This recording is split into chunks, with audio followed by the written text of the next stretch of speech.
Welcome to the Reduce Cyber Risk Podcast, where we provide you the training and tools you need for your cybersecurity career. Hi, my name is Shon Gerber, and I'm your host for this action-packed, informative podcast. Join me each week as I provide you the information you need to grow your cybersecurity knowledge while taking practical and actionable steps to protect your business from the evil hacker horde. All right, let's get going.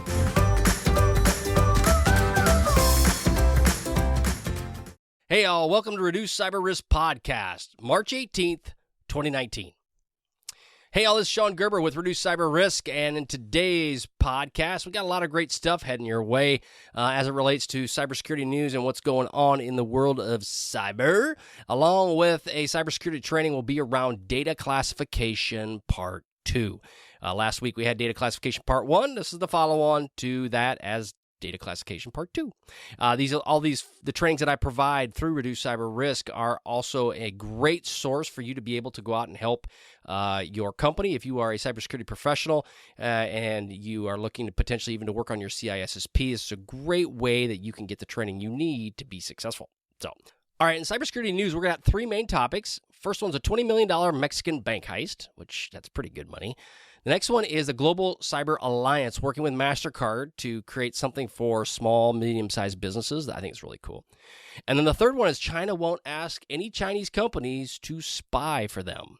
Interesting. We'll see how that plays out. And then the last thing is we got cybersecurity training for data classification part 2.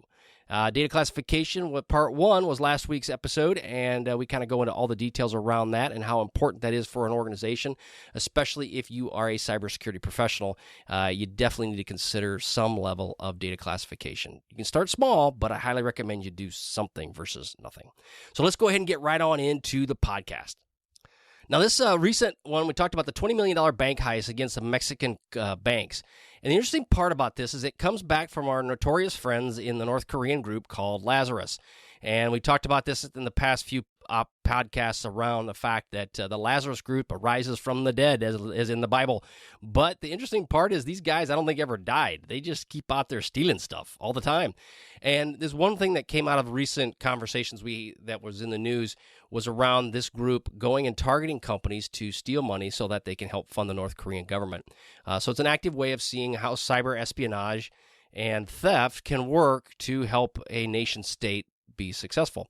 And in this case here, they attempted to steal at the beginning about $110 million from Bancomex. And this failed. Okay, so they tried to they went big, they swang for the bleachers, and they got a whiffer. However, because of that, they made some choices, and they went after some smaller banks. And to be successful, they hit about $15 to $20 million, and success. They got some smaller banks and targeted them, and bada boom, bada bing, they were making money. So the interesting part about that is that these smaller banks that were targeted didn't have some things in place that are actually kind of shocking from a bank standpoint. But I guess it comes down to regulatory aspects as well. What they noted was that the access to internal servers were available from the public internet. Yeah, that's 101 bad thing to do, especially if you're a bank, right? I guess if you've got your big cache of fuzzy kitty dice, something that you kind of try to sell online, and you want to have that available from the internet, probably still a bad idea, but yeah, the danger is not so bad. However, when you start dealing with a bank and $15 to $20 million, yeah, that's some serious cash, Ola, and that's some big money. So that was kind of an interesting aspect. And what they also found out is they did not have very strong security controls. Imagine that. If it's available from the public internet, yeah, that's probably understandable. And then they had little segmentation. And as we've talked about in Reduce Cyber Risk, segmentation is a very good thing if it's done appropriately, especially in the manufacturing space or in areas where you want to limit access to individuals. Segmentation is a good thing to do, especially in the banking world. I think it's kind of even mandatory in the United States that you have to do that. So those are some things that they didn't have in place. Well, because of that, these guys got in deep, and they hung out, which is a great technique to do if you're a bad guy. Go in low and slow and then just chill and hide in the noise. Well, they set up a groundwork basically for a cash grab, and we were looking to see how they could get this money out. Now, the smart thing they did, not saying that this is a good idea. So if you are a bad guy trying to do this, again, you break big rocks into little rocks. It's not a good thing for stealing people's money. However, the thought process is that, you know what, I'm going to go in quiet. I'm going to try to steal the money as fast as I can. or I can go in quiet, and I can just trickle out the money. I know there's a movie out there about basically robbing a penny from individuals or from the stock market for every transaction, and it's worth like $18 gazillion, something like that. But what they did was they basically siphoned off cash, very small amounts. And that they did was they sent money, so they are internal to the network. They had access to the network. But rather than send it to their own bank account, what they did was they sent it from a phantom account that didn't exist to a real account that was masked, so that people wouldn't get suspicious. So if like to Bill Smith, right? So Bill Smith's a real client, and they send it to Bill Smith's account. However, they don't send it to him. They put a pseudonym on there so that Bill Smith wouldn't get the wiser unless he really was looking deep into his account to see lots of money. So they did that. And then what ended up happening is they sent out these mules, and you see these mules from the drug industry to, in this case, the cash industry, to go out and then take cash out of ATMs or make withdrawals. And they did this in small amounts, from tens to 100,000 pesos, 10,000s that is, not 10 pesos, but from 10,000 to 100,000 pesos in small amounts, in small increments, so that they wouldn't gain attention. And then they would pay these individuals for their time, and it basically came out to be about $250 per mule. So they would take out a bunch of cash, not a gob, but a bunch, and then they would pay them about $250. So it was a good deal for them, and they were able to work this out, and basically were able to steal between $15 and $20 million from Bank of Mexico. Well, actually, not Bank of Mexico, but some smaller banks in Mexico. So it's kind of an interesting tale. You're going to see more of this, and it always comes back to this. It comes back to show me the money and follow the money. As they follow the money, these things are going to happen. So the North Korean group, they're not going anywhere, and they're going to steal as much cash as they can. If your networks aren't tied down, guess what? It's open game for these guys. So just keep that in the back of your mind. The next one is the Global Cyber Alliance working with Mastercard. And I think this is really an ingenious way of doing business. Reduce Cyber Risk is birthed out of the phoenix of the ashes of small, medium-sized businesses. And the goal of providing the training that I provide is for basically CISSP individuals working on their Certified Information Security, System Security Professional certification. That's a mouthful. Or to be a cybersecurity professional just looking to get smart on cybersecurity from an old crusty fart like myself. And it's also just to help small and medium-sized businesses to understand the cybersecurity space. And this is a cool aspect around what the Global Cyber Alliance is doing with Mastercard, in that they've created a toolkit to basically help businesses be successful in the cyberspace. And why do small businesses especially don't pay much attention to cyber? Well, they should, because bottom line, especially if they're using MasterCard or any of these other credit card companies, they have requirements under PCI DSS to maintain a certain level of security around their products. However, most of them, they're just trying to keep their businesses going, and therefore they don't have time to learn this stuff. They also can't pay somebody what a cybersecurity person probably demands for these small-time businesses, hence why Reduce Cyber Risk came about. And so with this, they actually have video guidance, documentation, and tools available to business owners to basically set up their own, understand the cybersecurity of their environment. And now that I saw this, I'm going to go check it out, basically just to kind of see if I can provide any feedback for you all here on Reduce Cyber Risk. But I think it's a really good tool, especially if you're any sort of business. It's good to understand it. And one of the things that we talked about in the previous news item was around Mexico, and in the fact that they didn't really use any sort of frameworks that are out there. We talk about in Reduce Cyber Risk, there's the NIST framework, which is the National Institute of Standards and Technology. Well, their frameworks are very helpful when setting up an environment. Well, the cool part about all this is that they use this toolkit with frameworks to help you.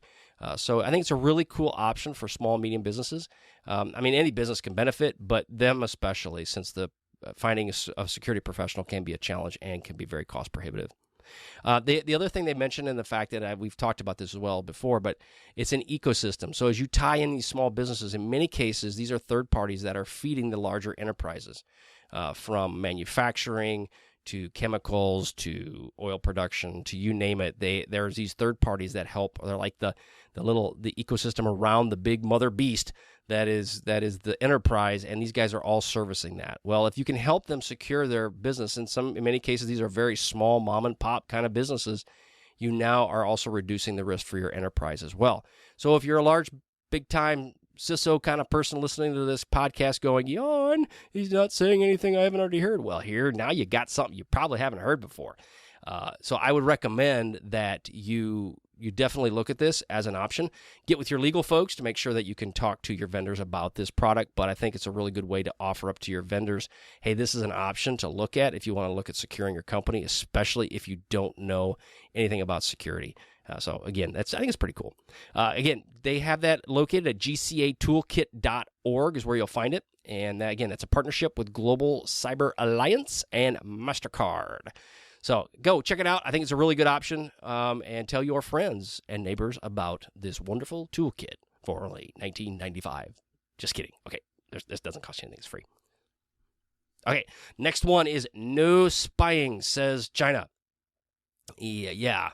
So that could be the case, and I think, but I would also say that you could also replace no spying, says the United States, or Israel, or France, or wherever. Bottom line, what they're saying is they're never gonna ask the firms, and they could put in air quotes in the article, never ask its firms to spy on other nations.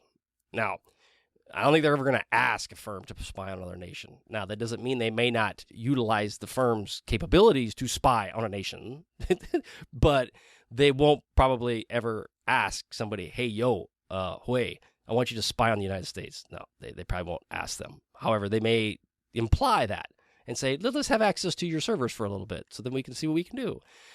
So, again, this is a interesting part. I think it's a public relations piece of this that is important. The Chinese government is trying to change their image.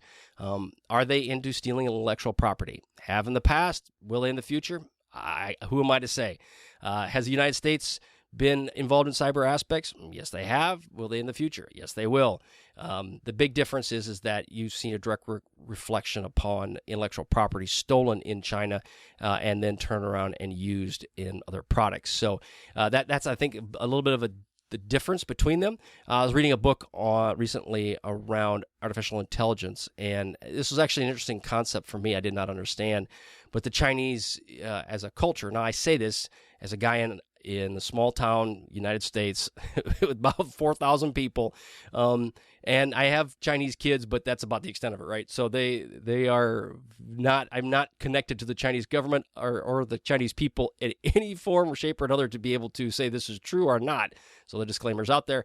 But in his book, he was talking about how the fact that Chinese are as a people, they're ingrained on going out and getting ahead. It's a dog eat dog world there, and you have to take advantage of anything you possibly can to get ahead.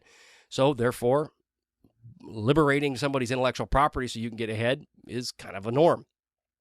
Again, I don't understand that, but that's their culture in some cases. Again, that's from the guy in the book, not me saying that. However, that being said, is that the interesting part about that is the Chinese government is saying, no, this will not happen. And this follows on to the Hui instance where the CFO for Hui is actually been incarcerated, or now I think she's on house arrest or something like that in Canada, waiting arraignment. So we'll see how that all plays out, but it basically is going to affect Hui in the 5G space. So as we all know, 5G is coming big and bad, and it's going to make some people very, very, very, very rich. It's also going to have a lot of control. As we all know, with the social media world, it's all about control. And now if you control all the full-time access to 5G, you have some level of control. So it'll be interesting to see how that piece of it goes. There's also a Chinese law that just recently came into effect and actually I'm kind of struggling just a little bit with this, and it basically obliges the Chinese companies to aid the government on the national security. Now, the interesting part about all that is that I don't think that's much different than what would be in the United States or any other country. I know during World War II, there was a lot of aspects where companies came and rallied around the governments within that area, especially as it came to manufacturing weapons and so forth. So I think that kind of falls in line with this. It may be a little bit more overt, but there's a lot of tales and telltale signs that people kind of may have concern about working with the Chinese government. So it'll be interesting to see where this ends up, how it goes. But I know the Chinese government still wants people to invest within China, and they know they have a bit of a bad taste in their mouth. Some of these companies do because they're concerned about taking their super secret sauce over there. So it'll be interesting to see how this plays out. And then now if you don't even have to go to China, you can have these 5G antennas sitting in your country. I mean, let's put it this way. If you're China, what a great way to put intelligence within a country. If you have all of these sensors sitting around another country, you can listen to everything. There's a lot of sensitivities here that you wouldn't do before, where in the past, the old espionage days, people would have a hard time getting into a room to put in a bug, just to listen to conversations that were really inaudible. And now you can have 5G antennas put anywhere around the country or around the world, and you could potentially listen to conversations. That's pretty cool. So not good for everybody else, but it's cool for whoever decides to do it. So we'll see how this all plays out. All right, let's go ahead and let's roll into our training on data classification, part 2. So as we're looking at criteria around data classification, the first thing you need to do is identify a specific owner for the data. And this comes down to an individual who is ultimately responsible for the data and the protection of it. Now, you could have two different people. You could have the person who is the owner of the data, and he or she may not be the person that is actually overall responsible for securing the information. But when it comes down to define who has the actual data, that is the person that needs to deal with it. You also need to determine how the data will be classified and labeled. So when it comes down to labeling the information, what would you do around that? How do you protect that information? And so that would be from a classified situation to an unclassified situation. It could be a situation where you have top secret and secret. You have higher than secret or higher than top secret. Those are different pieces as the military is related to data classification. But one thing you may have from a business point of view is you may have intellectual property, and you may call that as low, medium, or high, or potentially even critical depending upon the situation of your company. Something to keep in mind, though, is the fact that the more labels that you put in here, the higher classifications, the different tiers, the more complex and the more challenging it will be to manage long term. So you need to consider that before you end up putting all these labels in place. So you also need to classify the appropriate data. Now, a partial classification program is better than nothing. And so putting in place something that would say, you know what, we've got it set up for just high, medium, and low. That would be great. Your high aspects are going to have a certain protection in place. A medium is a certain level, and a low is basically you could say it's not protected at all. But you have to come up with something. And even if you went with high and low, that is a great option to start with. The key, though, is keeping your high very small and succinct. Do not get overcomplicated with the numbers that you put in there from a high, medium, and low standpoint, just because the simple fact of the matter is if you make all these different tiers, again, like I talked about previously, it will be a bit of a challenge to manage and maintain. You also need to consider some level of an exemption process, and this process would be put in place because you're going to have issues that are going to come up. You're going to have people that are going to struggle with something they're going to need to have an exemption with, and so you're going to have something in place to manage those exemptions. You also need to determine a security controls to be used. So this comes into where you have your high, and let's just say, for example, we're going to go with low and high. And you have already determined the exception process. You already know who the owner is. You know that in the case of someone has a high IP that you need to have protected, or a high data, whether it's like PII or financial data or something along those lines, then what you're going to have to decide is, do you have the right controls in place? So for an example, you might want to say, we have put in place access controls for the high IP or the high information. Along with that, we have put in level of encryption on the data itself, so that's protected. So that's another barrier. Along with that, you have added the access to it is reduced because of access controls physically from getting into the building. You can't get into the building anymore, or you have only certain ways you can get in the building.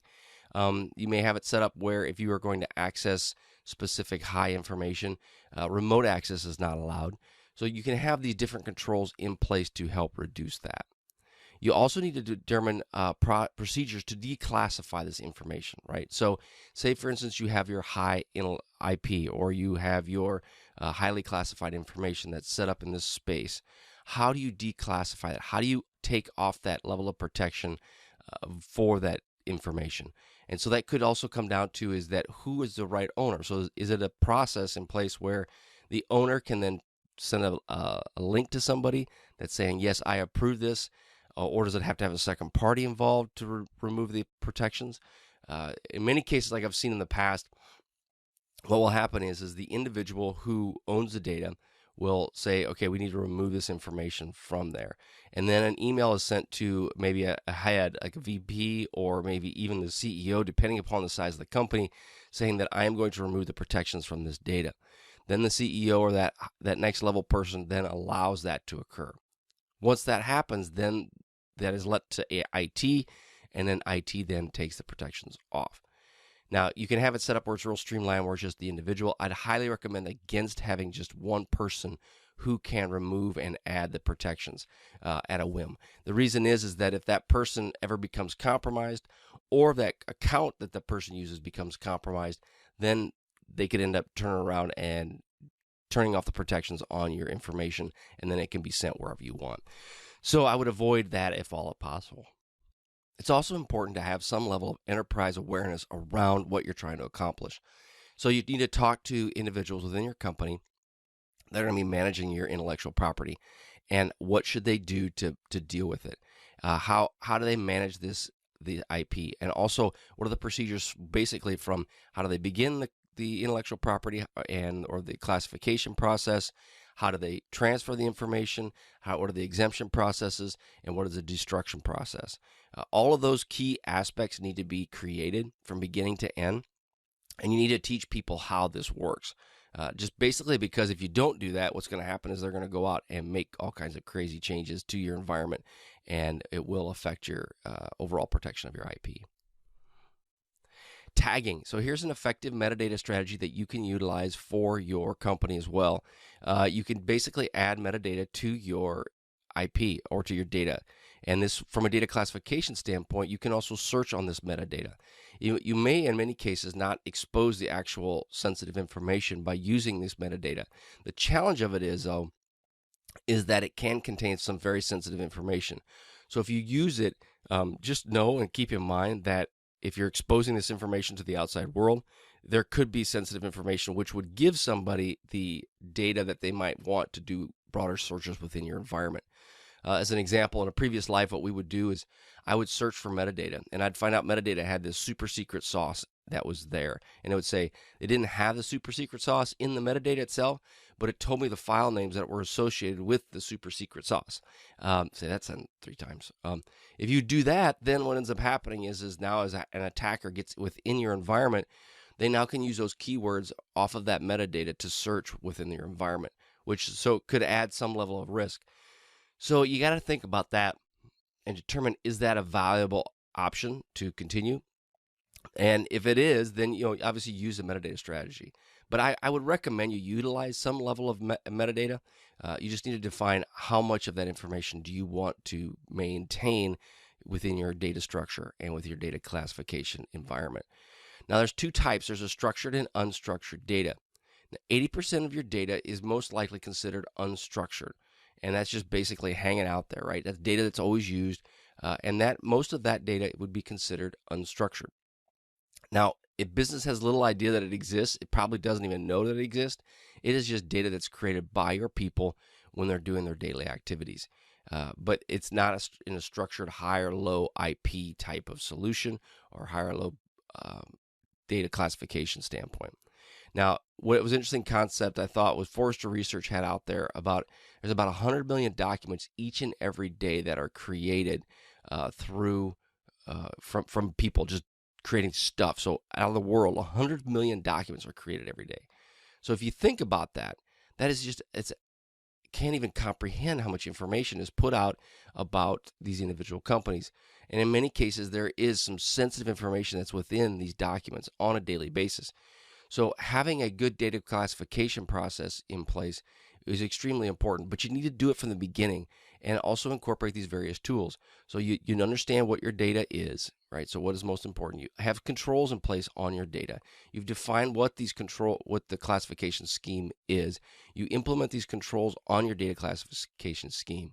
You utilize metadata to help make it searchable, but you have a good plan around your metadata.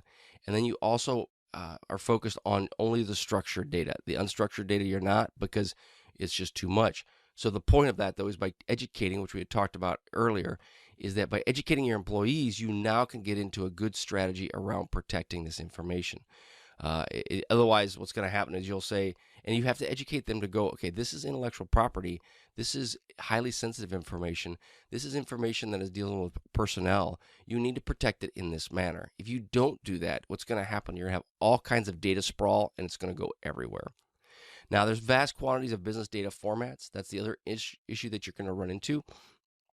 From intellectual property type stuff to AutoCAD, to medical files, to financial records, you name it, it's all out there. Now, especially as you get into having employee data within an ERP solution, which is like your enterprise resource planning solution, SAP, there's other companies out there that have similar options to it.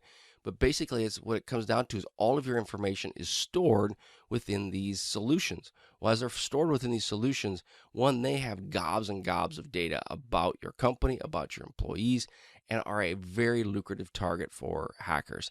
And so therefore, what ends up happening is many people lose sight of the fact that they have this data maybe protected in these certain individual spots, but when it goes into these ERP solutions, they don't have the information protected. So this is something to consider as you're dealing with around tagging. Now, lifecycle management. Now, information lifecycle management is that you need to really take a tiered approach as you're approaching this. And the reason I ask that is, I say that is because you're going to have a situation where there's going to be information is less important in a certain location than in another location. But I would recommend that you store this information in one location or in a structured plan around where you store this information. And now some people will take the attitude that, well, if I put all my highest IP or my most sensitive information in one location, it'll make it much simpler for an attacker or a hacker to get access to this information rather than having it, if it's spread around, then they can't find all this information. That's true in the fact that it's now in one central spot and it's easier for a hacker to potentially get. However, it's also easier for you to protect, monitor, and watch. If you're not doing that, what ends up happening is your data can get all spread everywhere. You don't even know where it's at. And if you don't know where it's at, then it's really hard to protect something where you don't know where it lives. So it's imperative that you put together some level of a tiered approach and is storing this data in a different in one specific location. And so therefore, you get able to watch and monitor who can control and access this information. So only specific information might be available to individuals, and now it's in one specific spot. So now I can go, if I have a security capability set up within my company, and it's looking at that one SharePoint site, for example, and that's where all my personal data is stored, I now can watch what comes and goes out of that data. Is there information that's put out there? Is it available for people to consume on a readily basis? But also when people are consuming it, are they able to take this information and can I track where's it going, and how's it getting there? So these are really important aspects that you need to consider as you're looking at different tiered locations. So again, my recommendation is that you store this in one central location if you can. If you can't put it in one central location, then consider some key aspects or some key points where you would store this information. So say in Asia, you have it in one location. In the Americas, you have it in another location. In Europe, you have it in another location. So you have those stored in three basically choke points, but you can then at least watch and monitor those choke points for any suspicious or unusual activity. You need to categorize it based on criticality. Now, it's important that the data be moved to a lesser costing solution. So like in some cases where you have data that is unstructured, it's not important, you've already categorized this information and said that it's not important, is moving it to basically a less important or off of in a location that's not as protected will save you money. If you start whittling down the information instead of having it in multiple locations, you now have all this data that's unstructured in a certain location. You can then cut back on the cost that would be associated with managing this. It also comes into where you may be able to offer less protections, which will cost you less money as well. So you need to consider that as a way to save you some money. Also, if you have this data classified into, let's just say, high and low, your high intellectual property or high sensitive data is stored in one location, and you have disaster recovery and backup solutions in place for that information, Well, now you're in a situation where you're paying good money for that. You have the backups in place. You have monitoring in place. You're paying a key premium for that capability, but you then all this unstructured low data that's not considered highly sensitive by any means. So you now have that moved off in a different direction, and you don't have the same controls on that as you would your most sensitive information. Now, I say all of this to also put a cautionary note out there. Well, in a previous life, what we would do is we would take data that would be considered in many cases to be the unclassified, or the data that is really not useful. It's the unstructured, not classified data. And so what would end up happening is we would find out what this data is, and we would use key terms based off metadata. We would then filter all of that, and we would target specifically the unclassified or the unprotected data, the unstructured data. We would then suck all of that data out and then start working through it to figure out what was available. And what we would come to find is that many people would end up communicating utilizing these various forms, email, whatever it might be. But as they're doing that, they're actually adding in very highly sensitive information within these unstructured aspects, or these unprotected aspects. And then we would start building a picture based on that information, that unprotected, unclassified information. Over time, that becomes a bit of a challenge where you can then build the same kind of picture that you would whether that information was protected or not. Now, the thing is, you're not going to be able to stop that, and people are going to communicate. You can limit it substantially by having a good data classification program and by educating your employees to not communicate via these different mediums, and if they do, protect the information if they got to talk about anything that is sensitive in nature. Again, that's something you're going to have to trade off from a security professional standpoint. Is that something you can do? Is that something you can implement? But you're going to have to decide how that's going to all play out.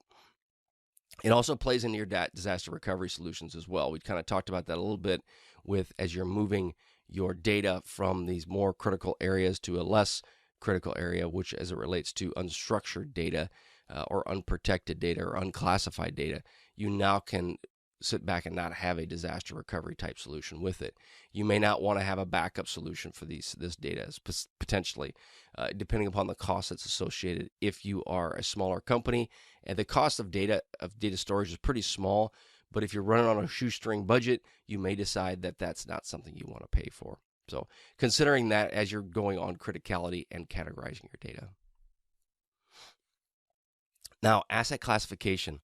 You should match the data classification as much as possible when you're classifying this, okay? And you should look at this specifically about where you're putting your data and how you're going to actually put it together. Now, you need to have clear marking on these assets. So if you have a physical asset such as a computer, having a clear marking saying that this is do not utilize sensitive data on this machine, or this machine is not meant for anything that is of a high sensitivity. Putting those specific labels on the assets themselves is extremely important. Also, putting labels on the documents. So if you have documents that you're working on that are business confidential, you have a label or you have a header or a watermark on these documents saying they're business confidential. The purpose of that is to also get people in the right mindset to know that if you're going to be having this information and you're going to be utilizing it, you need to protect it. Well, how do you best protect it? You protect it when the individuals will have better labels on it. So if they have labels and they know that this is confidential, then they will, in many cases, will protect it to the level it needs to be. If they're just working on some random document that they don't know the classification of it, in many cases they won't put the level of protection that the document needs. So you need to consider that as you're looking at data classification. How do you label the information? How do you label the machines that it's working on? How do you label the software or the applications themselves? You can put a red banner across the top. Sometimes I've seen where people will log into their computers, and if it's a system is designed to be managing highly sensitive information, there'll be a red banner or a desktop slide will say highly sensitive information only. So those are different aspects you can utilize when you're talking about asset classification and marking your assets and labeling.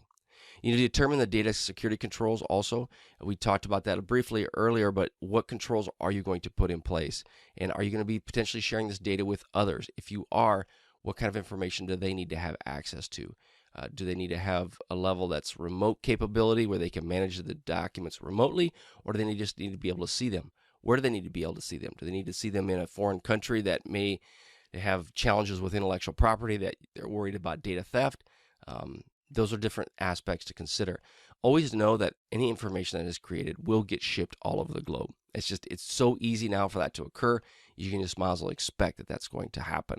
So if that's the case, and you don't want this data to be out to anybody, you need to make sure that you put key things in place to manage that and to watch that situation. Now, there's types of controls you can put in place specifically. Encryption, we talked about that briefly, is that as you've got encryption, you have 256 AES encryption could be in place to wrap the data. There are applications in place that you could utilize that would wrap the data. So like say, for instance, if you're transferring information from here to Boston, you would want to have a secure connection between point A and point B. That would be protected. You also want to have an application that would potentially wrap the data that you have and put it in a protective coating to basically send it there as well, that only certain people that have the right access controls can access the information. And though that kind of comes into the next point of access controls. Now, this could be through the application. It could be through the document itself. It could be through a SharePoint site where you're forcing people to go in and you have access controls on that SharePoint site. The other thing is that you have internal processes. So you have a thing in place where if the data is coming to Fred and Fred wants to open it, well, before Fred can open it, he has to get approval from Gina, and then Gina will allow Fred, to open the actual data. There could be internal processes around that. You could have it where it's got to have some level of approval where before the data is even sent, there's an approval around that as well. So those are processes that really need to come in play. The tools themselves can help you. There's a lot of protections that can be added. It's just the people part of it and the process aspect that you're going to have to implement as well. Also, you have physical controls in place. Do you limit users to access other data by physical means? This could be a locked door, key card access, you name it. Those pieces could be in place as well. So you need to determine how, if you have to have a certain keypad to get into the data or the information, and it's in a locked room, how would you do that? Are those physical controls in place? Is that system that is available out in the open, available for anybody to use? Is it only in a supervisor's office and only those people have access to it? Is it on a remote location that you can just log in anywhere around the globe and get access to it? But to do that, you have to have the username and password, and you have to have a multi-factor PIN that's involved that forces the login capability. So there's different types of controls that you can put in. These are just a few that you could look at as you're looking to protect your information. Now, as we dealt with data classification, here's some of the references that we went through just recently as it relates to data classification. The key thing to consider is that you need to come up with a plan to manage your data, and you need to start off small. Do not go complex. Keep this to a point where you are, if you have to, just go low and high, or go sensitive and unsensitive. Probably not the right word, not a sensitive person, but basically it's sensitive information or everything else is just business confidential, something like that.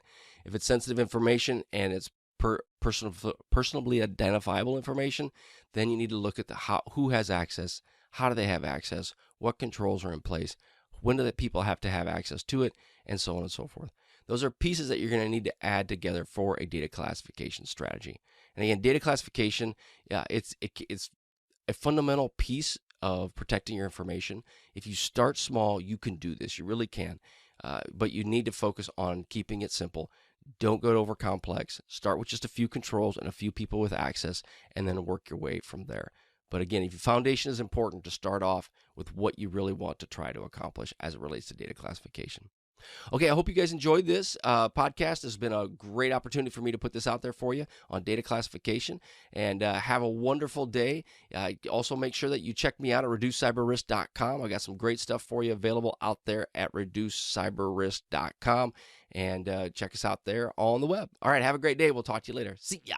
Thanks so much for joining me today on my podcast. If you like what you heard, please leave a review on iTunes. I would greatly appreciate any and all feedback. Also, check out my videos that are on YouTube. Just search for Shon, that's S-H-O-N, Gerber, and you'll find a plethora of content to help secure your business. Lastly, head to Reduce Cyber Risk and look for the free stuff, lots of free stuff. And it's only available for our email subscribers.